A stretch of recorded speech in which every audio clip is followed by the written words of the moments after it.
Welcome back to Tipping Point. I'm your host, Kara McKinney. The flooding of Springfield, Ohio, a working-class manufacturing town over the last few years with 20,000 Haitian immigrants, is deliberate. Mass migration is as much a punishment against Americana as it is a way for the left to import new voters. The left uses this tool to extract valuable resources from the public pool of taxpayer dollars and to redirect it toward their preferred NGOs and other slush fund schemes, the heads of which make literally millions of dollars each year off government grants to resettle migrants, both legal and illegal. It's a massive transfer of wealth scheme that also transfers away our rights, such as freedom of association and freedom of speech, through new hate speech laws or other forms of censorship under the guise of safety or stopping misinformation. It also provides cheap foreign labor for the oligarchs who rule us. Look at this post from the organization America 2100. It explains that before the 20,000 Haitian migrants were dumped on Springfield, that, quote, as of 2022, it was home to 58,106 people. Nearly 98% were U.S. citizens. In 1983, Newsweek devoted its 50th anniversary edition to Springfield, titled The American Dream. Immigration is changing its way of life forever, end quote. Joining us now to discuss is Nate Hockman, a senior advisor for America 2100 and a writer for the American Spectator. Nate, thanks for being here tonight. Hey, thanks so much for having me. Great. So is it safe to say this mass importation of Haitians has not exactly been beneficial for the people of Springfield? No, in every single way, it's been the exact opposite of beneficial. Obviously, the people of Springfield never asked for that. It was never up for a vote. It's not the kind of thing that they had any kind of say in at all. It was dumped on them by leaders who don't care about them or their way of life. I mean, again, just to reiterate those numbers, the town of Springfield as of 2022, 58,000 people.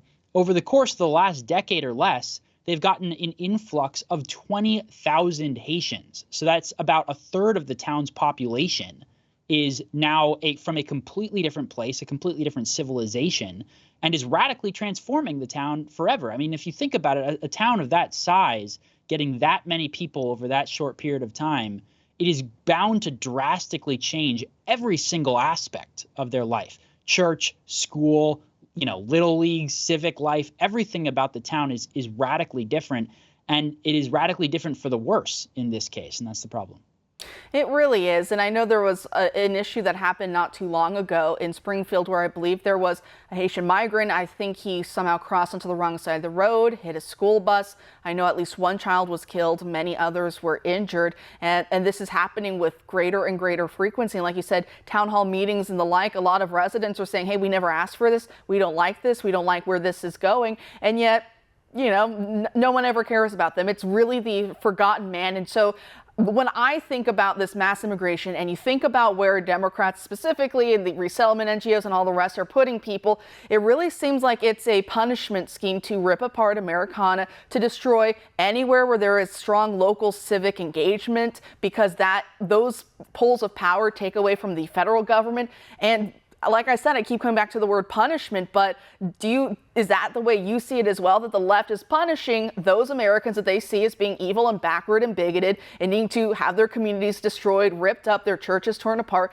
everything destroyed, their taxpayer dollars, like I said, bilked out and taken away from them, and just so they can leave nothing for their progeny? So anything that their parents, grandparents, great-grandparents, anything that they built with their blood, sweat, and tears, the way that they grew up, all that's been ripped from them completely, and they just have to accept it, that there's no place for them to just go home and say, hey, things are like they were when I was a kid and I feel comfortable. Everyone else seems to get that. These people come from Haiti, they can go back home to vacation and visit, and things are the same as they left it.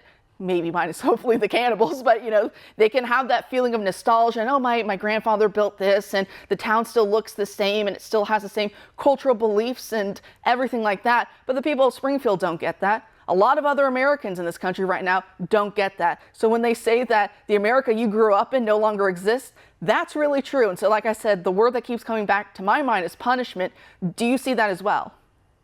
No, you're 100% right. And by the way, the places where the America we grew up in do still exist, or at least are as close as possible to existing, are places like Springfield, Ohio.